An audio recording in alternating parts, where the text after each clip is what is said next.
Would you like to be the President of the United States? I really don't believe I would run it, but I would like to see somebody as the President who could do the job, and there are very capable people in this country. Why wouldn't you dedicate yourself to public service? Because I think it's a very mean life. I would love and I would dedicate my life to this country, but I see it as being a mean life, and I also see it as somebody with strong views and somebody with the kind of views that are maybe a little bit unpopular, which may be right, but may be unpopular. Wouldn't necessarily have a chance of getting elected against somebody with no great brain but a big smile. I know people have talked to you about whether or not you want to run. Would you ever? Probably not, but I do get tired of seeing the country ripped off. Why would you not? I just don't think I really have the inclination to do it. I love what I'm doing. I really like it. Also, it doesn't pay as well. No, it doesn't. But, you know, I just probably wouldn't do it, Oprah. But I do get tired of seeing what's happening with this country. And if it got so bad, I would never want to rule it out totally, because I really am tired of seeing what's happening with this country, how we're really making other people live like kings and we're not. I think people, I don't know how your audience feels, but I think people are tired of seeing the United States ripped off. And I can't promise you everything, but I can tell you one thing, this country would make one hell of a lot of money from those people that for 25 years have taken advantage. It wouldn't be the way it's been, believe me. But you might be classified as an Eastern Republican. Fair? Well, I guess you could say that, yes. Which means kind of a Rockefeller, Chase Manhattan Republican? I never thought of it in those terms. How do you define it? Are you a Bush Republican? No, I think I'm really, the people that I do best with are the people that drive the taxis. You know, wealthy people don't like me because I'm competing against them all the time, and they don't like me, and I like to win. The fact is, I go down the streets of New York, and the people that really like me are the taxi drivers and the workers, et cetera, et cetera. I mean, I really get a great response. Why are you a Republican? I have no idea. I mean, I am a Republican because I just believe in certain principles of the Republican Party. You have flirted with the idea of politics. Now you're here at your first national convention. Does that get you interested in possibly making the plunge? Now you have to tell me something. Who told you I flirted? Well, I didn't know that I flirted with. Well, you took out full-page ads in the New York Times to talk about your foreign policy. Some people would say... I do feel very strongly about the country. I love the country. I know from a common-sense financial standpoint that something has to burst. When a country is losing billions and billions and billions of dollars a year, and when other countries are making hundreds of billions of dollars, something is going to burst, and it's going to start here. I know it. It's a question of when. Would you really like to take over and run the country as you have run your organization? I would much prefer that somebody else do it. I just don't know if the somebody else is there. I don't know if we have the kind of advocate that you need. We need major surgery. This country needs major surgery. Are you the surgeon? I think I do a fantastic job, but I really would prefer not doing it. I hope that somebody comes along who can be an advocate, and I think that somebody will be so popular. But you haven't seen anybody. He or she will be the most, but I don't see it now. I wish that person were there. I have never understood how somebody throughout this country didn't sue the United States government and have that overturned when you had people, investors, investing over a 10-year period for under a set of conditions. The rules were changed for the government, but they weren't changed for us. I mean, it was an incredible circumstance that happened. They changed the rules on taxes. I mean, you have some incredible situations where people guaranteed personally a stream of payments to be paid over a 10-year period based on a stream of tax benefits for perhaps a very good job, like a low-income housing development. Nothing wrong with that, a very positive thing. And after 2 years, they got wiped out with the taxes, and yet they still owed all of this money. And many of these people, most of these people, had to declare bankruptcy. They couldn't pay it. Well, I just hate what's happened to this country. We've gone to a country that's no longer respected. We're in a war that we should have never, and by the way, I'm worse than any hawk there is in terms of military and in terms of defending ourselves. But Saddam Hussein didn't knock down the World Trade Center. He had nothing to do with it. And there were no weapons of mass destruction. You know, nobody talks about the soldiers that are coming back with no arms and no legs.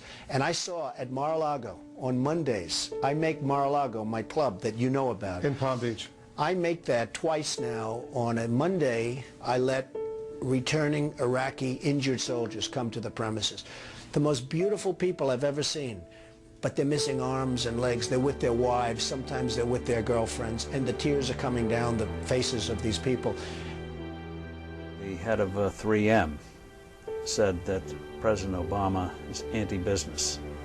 Do you get the same feeling that he does? I don't see him necessarily as anti-business. I think that he hasn't dealt with the people that you've dealt with and that I've dealt with. I deal with China, as an example, a lot.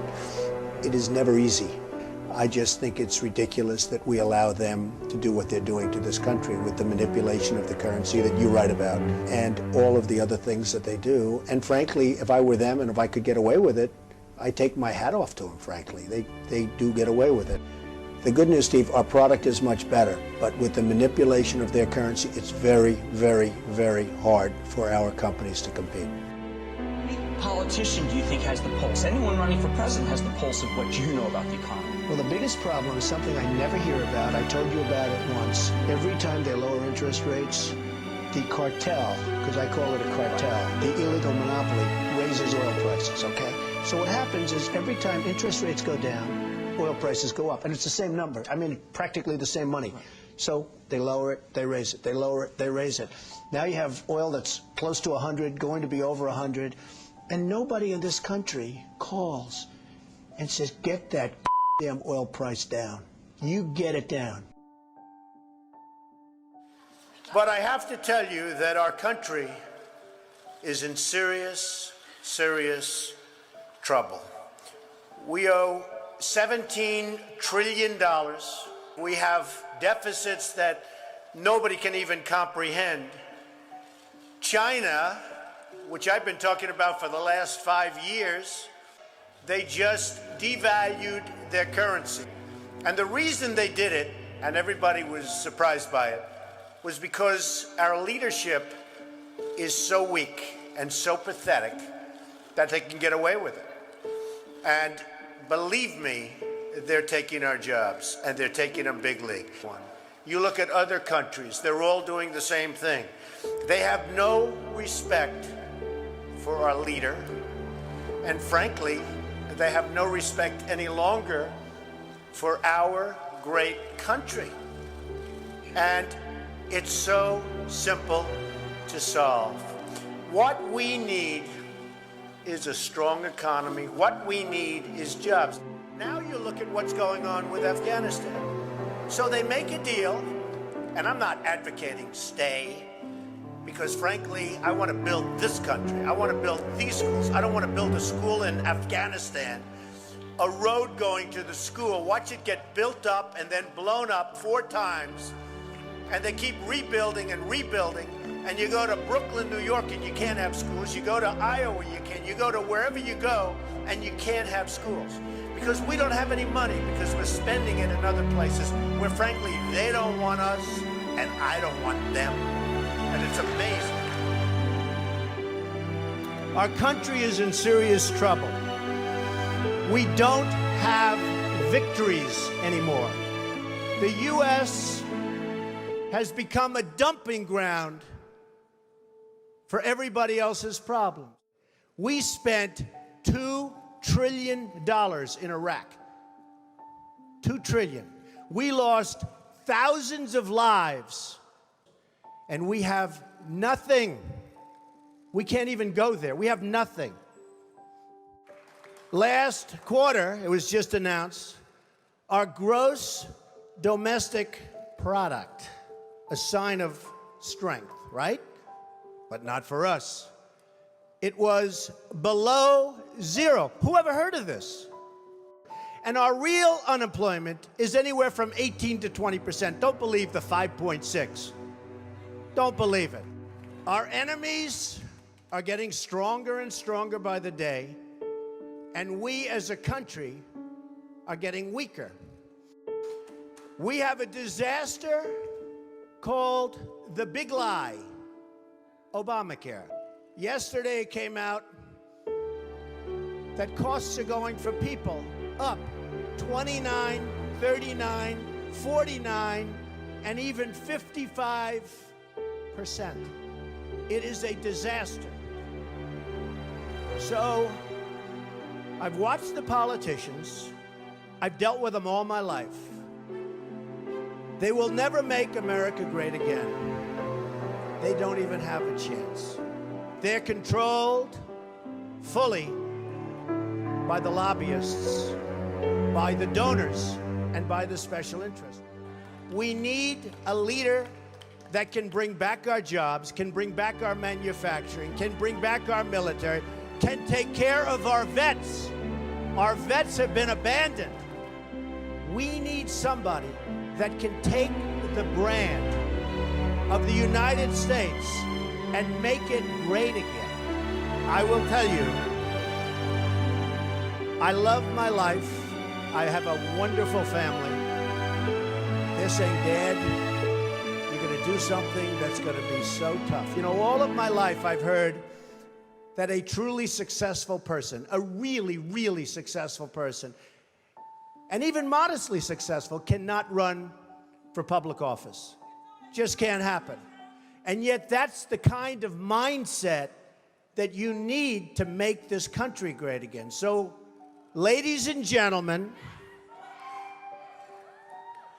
I am officially running for President of the United States, and we are going to make our country great again.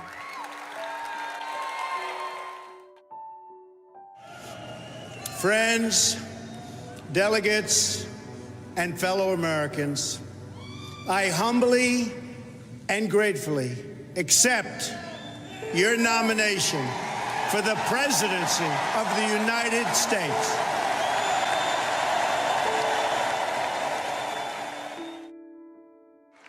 Working together, we will begin the urgent task of rebuilding our nation and renewing the American dream. I've spent my entire life in business looking at the untapped potential in projects and in people all over the world. That is now what I want to do for our country. We're going to get to work immediately for the American people. Again, it's my honor. It was an amazing evening. It's been an amazing 2-year period. And I love this country. Thank you. Thank you very much. January 20th, 2017 will be remembered as the day the people became the rulers of this nation again. The oath of office I take today is an oath of allegiance to all Americans. We assembled here today are issuing a new decree to be heard in every city, in every foreign capital, and in every hall of power. From this day forward, a new vision will govern our land. From this day forward, it's going to be only America first. America first.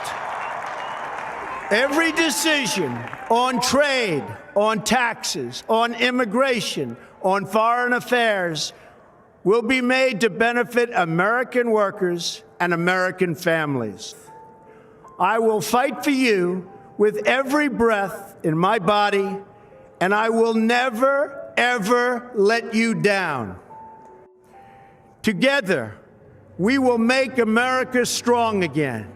We will make America wealthy again. We will make America proud again. We will make America safe again. And yes, together, we will make America great again. Thank you, God bless you, and God bless America. Thank you.